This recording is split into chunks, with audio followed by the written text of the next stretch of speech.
People have powerful feelings about the traffic in Los Angeles. It says something that local officials warned motorists about a temporary roadwork closure on the 405 last year by calling it Carmageddon. Angelenos took the hint, and this weekend they're expected to steer clear of the latest 405 closure, named, of course, Carmageddon 2. That's how it is in L.A., a snarl of overstuffed freeways and commuters who keep their cool, except when they don't. KPCC's Stephen Cuevas has this profile of a punk rocker whose music expresses the insanity of L.A. traffic while extolling the virtues of public transit. Couple of things you need to know about Eddie Solis. He lives in L.A., loves the band Kiss, and does not own a car. Being someone who's from L.A., born and raised, and, having a few cars in my past, I saw the city much differently, through a different perspective, through the eyes of a bus rider. Want to just go all the way to the back? Sure.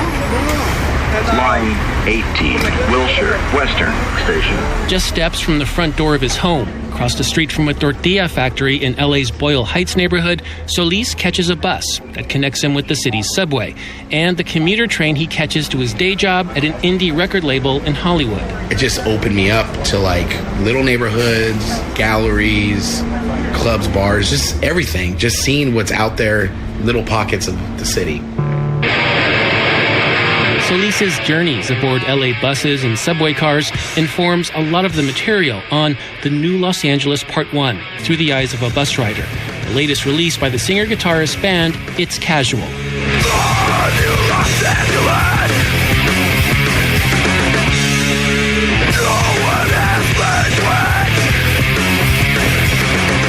In Solis's vision of a new Los Angeles, people abandon their cars, climb aboard public transit, and rediscover their communities. One song extols the virtues of the LA County Metropolitan Transit Agency's Easy Pass and the urban underbelly it introduces to the rider. And that's a nod and homage to, the people who know what you could even go cheaper and really beat the system and really steer away from spending money on gas and oil profits and all that.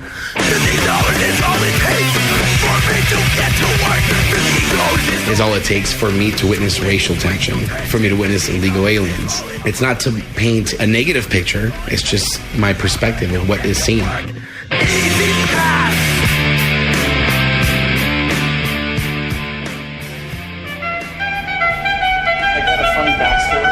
Off the bus and back on the street, we make our way past a jazz saxophonist playing for pocket change and down a long escalator to catch a train.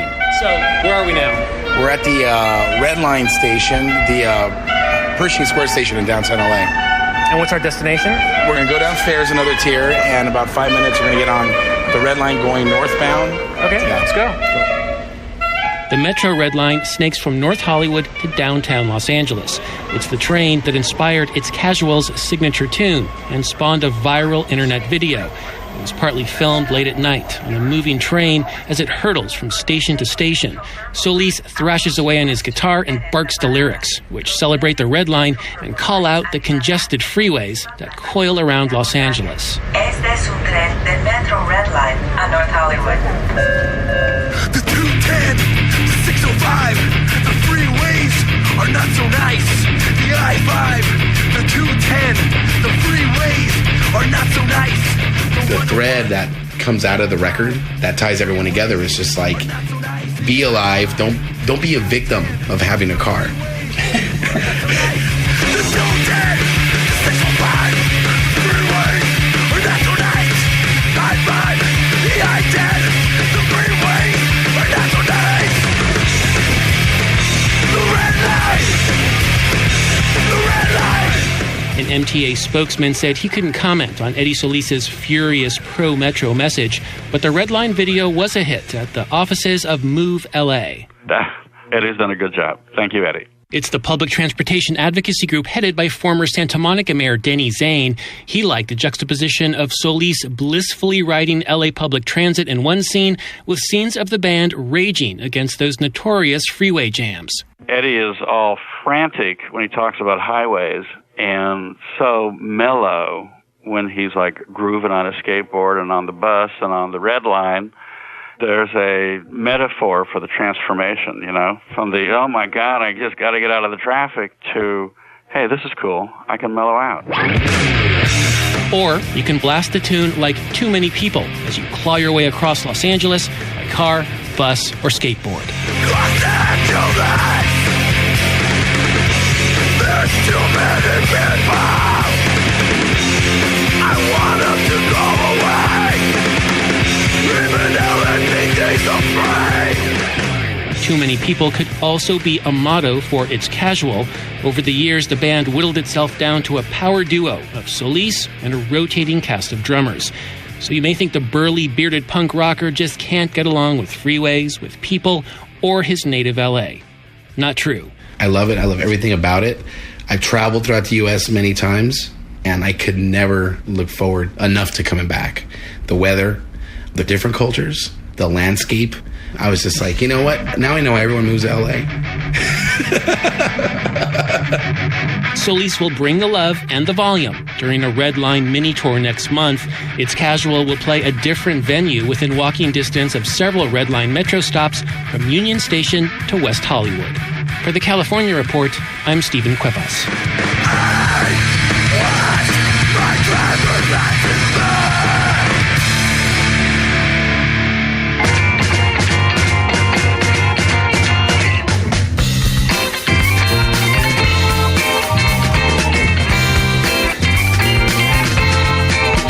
That's the California Report, a production of KQED Public Radio in San Francisco. Our director this week is Nina Thorson. Sil Muller is our technical producer. We had additional engineering from Danny Bringer and Howard Gelman. Thanks to Hank Hadley at KCBX. Our online team includes Lisa Pickoff-White, David Marks, and Don Clyde. Our interns are Catherine Borgeson and Rachel Johnson. Tyke Hendricks is our elections editor with production help from Tina Lauerberg. We had editing support from Paul Rogers. Victoria Malione is our associate senior producer. Ingrid Becker is our senior producer. The news director is Bruce Kuhn.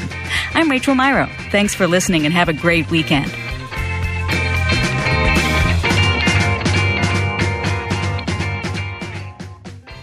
This is the California Report.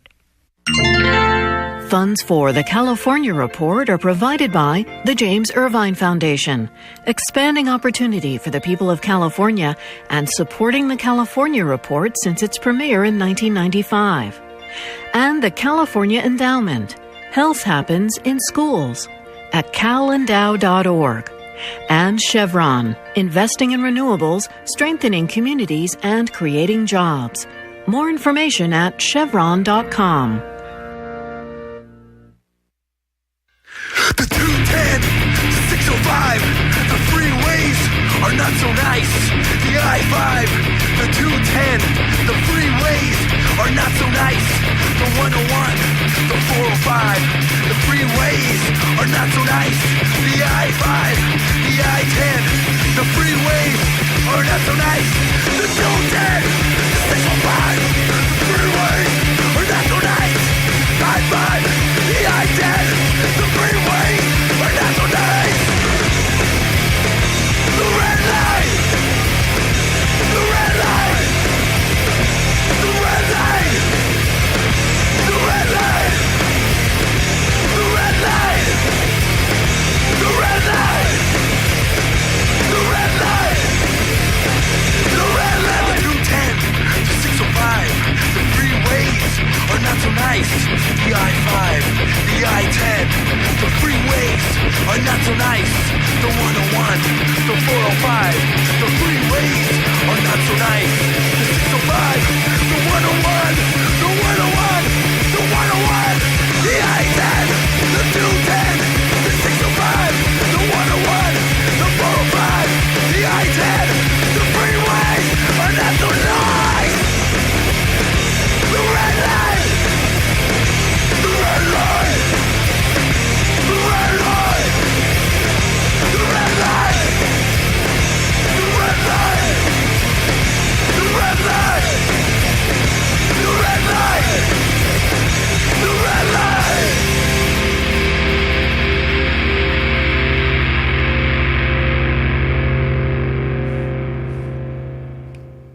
Welcome to the 99th episode of Los Angeles Nisa. I'm your creator, producer, and host, Edward Solis, and it is with great honor to facilitate a North Hollywood Sun Valley edition with my in-studio guest from Despite Loyalty, Art Bertek Marquez. How are you, Art? Fantastic. How you doing? Well, I'm doing great. Very excited because I haven't done a real true Sun Valley episode, and I'm very intrigued by your knowledge just in general with life. Thank you. Especially that region when it comes to just the culture of, being brought up in Angelino. And I wanted to articulate to my crowd and live listenership that, LA is responsible for many different sounds, smells, and sights. Growing up in the East Side, Sun Valley, it's like, where the hell is that, man? I mean, what's the deal? But, as you venture out as an adult, you find out about everything and how special every place is in LA. That's why I do the show, because every place is special and so is everybody. When did you commit to playing guitar? I committed to playing guitar at about the age of 12. I first started playing the violin in school. And so, but then my cousin got me into Metallica, my Mexican cousin from Tijuana. Okay. I'm just going to interrupt you. Please. Talk about your ethnicity. You're half what? Okay. I don't know the math exactly, but my Mexican mother from Tijuana is of Sicilian and Spanish descent. And my father, who's deceased now, was a Jewish American with Romanian and Russian descent. Wow. So you can do the math. I think I stopped at statistics. I bring that up because I have Yugoslavian and Mexican in me. And LA is such a special place that people that don't know anything, that are just ignorant, they don't know that where everything is just mixed. The culture, mariachis come from France. You know what I mean? It's not just Mexican or it's not just Asian or white. Everything is a hybrid. Yes. And I think it's really interesting that you're my first guest that represents North Hollywood and Sun Valley, and you have this background with a Jewish and Mexican upbringing, and you work in the movie industry, and you're a shredding metal guitarist and a prolific songwriter. Thank you. The reason why I'm talking about your guitar playing is because I haven't seen a lot of guitar players be able to match your capabilities. Not even in very established bands that try to be that technical. You're very good. Thank you. What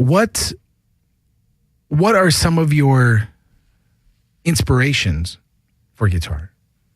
Bands or other guitars? I mean, the first inspiration, was getting into Metallica because of my cousin.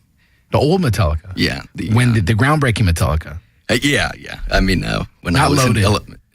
No, but I did get into it later. When you age, you start appreciating everything else, right? Right. And I'm such a Metallica. But you love them, right? Yeah, I'll buy anything, even if they go to the toilet on a CD. They already got my soul, so I'm jaded with I'm brainwashed by Metallica. Right. So that was my first inspiration. First musical love. That was my first musical love, absolutely. Well, when I was a kid, it was Michael Jackson, but. That's another great love as far as music goes. I mean, he's... Yeah.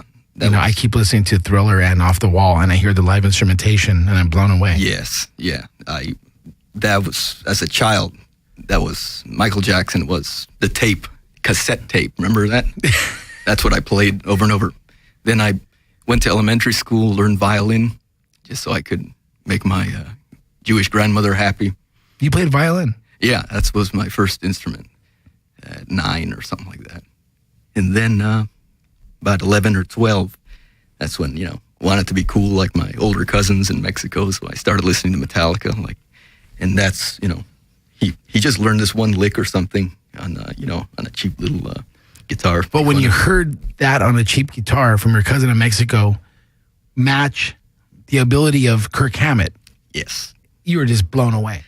When I heard that, I'm like, awesome, he's playing the lick to Unforgiven. I'm like, I want to do that. Right. I mean, that comes from a pure place. You're right. You know what I mean? Like, I understand what you're saying because I've experienced the same thing. Mm-hmm. It's kind of Christian-like because it's very pure. It's very, for the first time, like virgin ears. I hear what you're saying. You know what I mean? Yes, you're right. So it just grasps you and it's like, whoa, this is Metallica. And I bought this CD at Tower Records for $20. Mm-hmm. And my cousin in Mexico is playing it on a cheap acoustic. Yes. And you're like, so anyone could really do music. Yeah, it's like, it can be done. Wow. So I asked him, teach me that lick. Did you ever take lessons? Let's see. There was some sort of a course in middle school. It was only like one. But you're all self-taught. Mostly, yes. I mean, the thing that I got formally taught was because of elementary school and the music program, Camellia Avenue Elementary in North Hollywood had, was violin. But the guitar was pretty much self-taught and, bugging people, hey, how do you play this lick? How do you play that lick? And then going home and playing for hours and, When I see you play, it's there's an ability that takes place that is very fast and precise and has definition. Thank you. Why did you choose to play that way versus another way? Is it an extension of your personality because you simply can? Or did you work hard to be that? It's it's both. Definitely, I didn't pick up the guitar at 12 and could play what I'm playing now. I definitely took a lot of work, right? Put in my practice and hours of practice and, isolation and, instead of going out into the sun, I was locked in a room playing guitar, the classic, crazy metal kid. Crazy metal kid right? In the valley. Like, yeah. I'm not going to go to the beach and ride my bike all day and exercise. I'm going to sit there and learn tabs. Right. Learn tabs, learn Metallica, play to that. And, and then of course that catches up with you because then you start getting, socially a little nuts. But anyway, so, yes, a lot of work, but definitely the aggression. I mean, what sold me, okay, I heard the Black Album, then it was Master of Puppets, and that's what I blasted on my Walkman at 11, 12, over and over and over and over and over. And the aggression and the pounding, and then I learned to play Metallica on a crappy acoustic guitar. Really hard to play. Yeah, bad action, bad fretboard. Exactly, terrible But you action. learned how to do Metallica on a horrible guitar. Yes. So when you got a real electric guitar set up, butter. It was like, are you kidding me? This is it? I was like, this is a toy. I thought it was cheating. For many years, my guitar, it messed with you teenage psychologically. Ego, exactly. I'm cheating. I'm like, this is too easy. I'm supposed to struggle. Like I was so used to. Because you're used to struggling. And it was like, You know what you call that? A Mexican problem. I'm just kidding. No, it's true. I had a bass with 2 strings. That was my Mexican problem. Awesome. And it was upside down. Yes, lefty, because you're lefty. I love that. So, tell me about when you write your music. Your music is very complex, prolific. Tell me where you draw your inspiration from. Is it through life experiences? Yeah, all the music that I think that you've heard. I've come from 10 years ago, 8 years ago, 9, all the way to present, and yeah, each one, each riff, each song, each idea, yeah, it comes from an experience. I mean, that I can remember where I was, what chapter, so to speak, in my life I was in, and basically, some of them were planned, like I want to make this kind of song, that kind of song. And those feel a little more constructed, but of course, the best stuff comes from going insane, and that just comes out like, especially the fast, aggressive stuff. And then there's the sorrowful stuff, the melodic. Well, I've studied your music. I've heard everything that you put out there. You probably don't know that. I did. Thank you. You have the capability to write any way that you want. And mimic, but you also have your own sound. So you've defeated the best of both worlds musically. To me, that's you can't be taught that at MI. for Berkeley School of Music. So I want to commend you for that. Oh, thank you. As a friend and as a ally and a fellow musician, I mean, what you do is phenomenal. Wow. You brought some new music tonight. Yes. And this is from what project? Despite Loyalty. Okay, so we're going to listen to a track right now from Despite Loyalty. Sure. And go ahead and play that track right now. Will do. And what's it called?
Forever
Welcome back to the 99th episode of Los Angeles Nista. Art Burtek Marquez. Tell me the name of the project.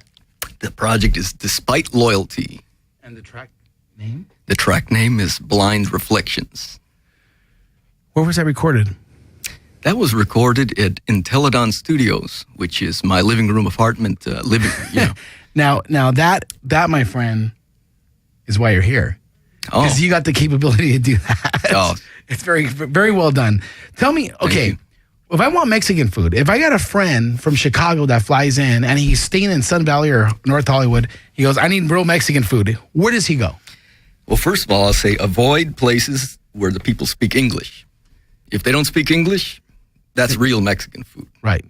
Okay, so Sun Valley definitely has. Puche, tripas, exactly, lengua, exactly. The tacos, right? Yeah, that's right. All the body parts that people are afraid of, that's the place. Like there's a place called Daniel's Tacos. It's in Sun Valley. Never gets old, right? No.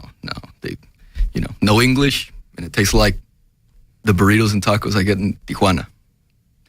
And, they actually have real salsa and, good stuff. Made the good stuff. The good stuff, not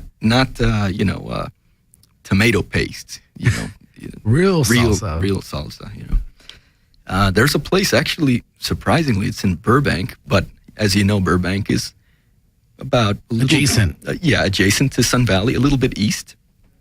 And so there's this transition from Burbank, clean streets and this and that, and then it starts getting a little railroady and industrial. You see the railroad? Yeah, it's funny you see that railroady. That's right, yeah.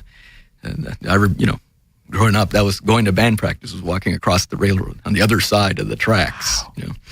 And so anyway, there's a place in Burbank, Mariscos, it's called. That place, I like eating lunch there. Like a siete mares? Exactly. Ostiones y camarón. Exactly. Ceviche, de pescado. Tortas. Yeah, exactly. You know the good stuff. Oh, yeah. And huevos rancheros, if you want, Oh, man. Breakfast and, real Mexican dishes. Right, and, right. And no one speaks English there, and that's the best. Okay, being Mexicano from North Hollywood and Sun Valley, what was your make of East LA and when you were growing up? You knew that's where it all went down, right? Of course, yeah. But when I first visited San Fernando, the city of San Fernando, Pacoima, Sun Valley, it was just like East LA in the valley. It's just like someone just got, I'm going to take East LA and put it here. Boom. Right.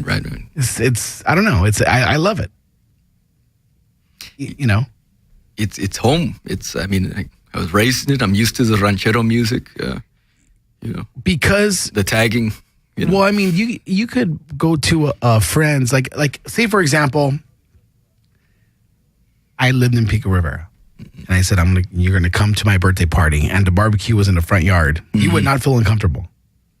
Not at all. With asada and cholos and cholas and exactly. Whatever, Budweiser and food. Right. It's just like this culture where you just get in where you fit in.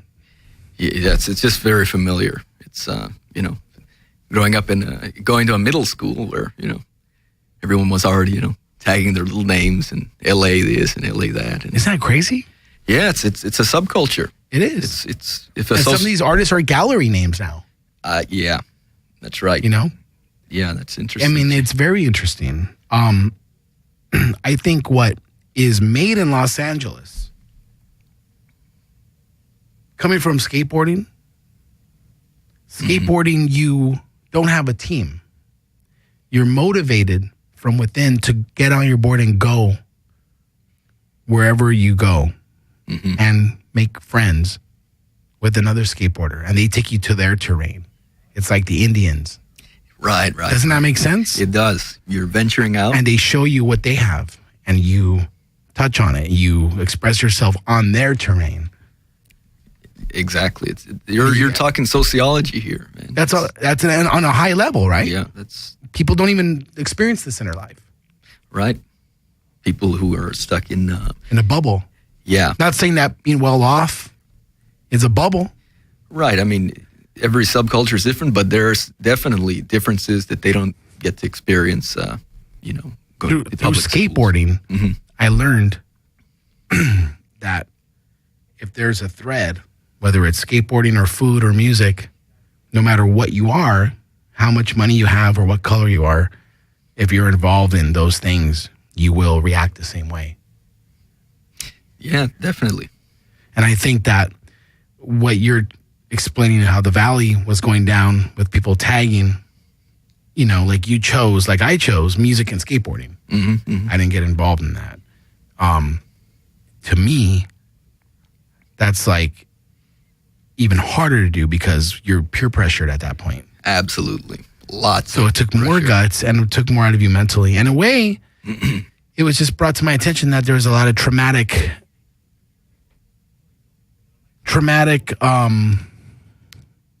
events that happened in my life that I didn't even realize were traumatic up until now.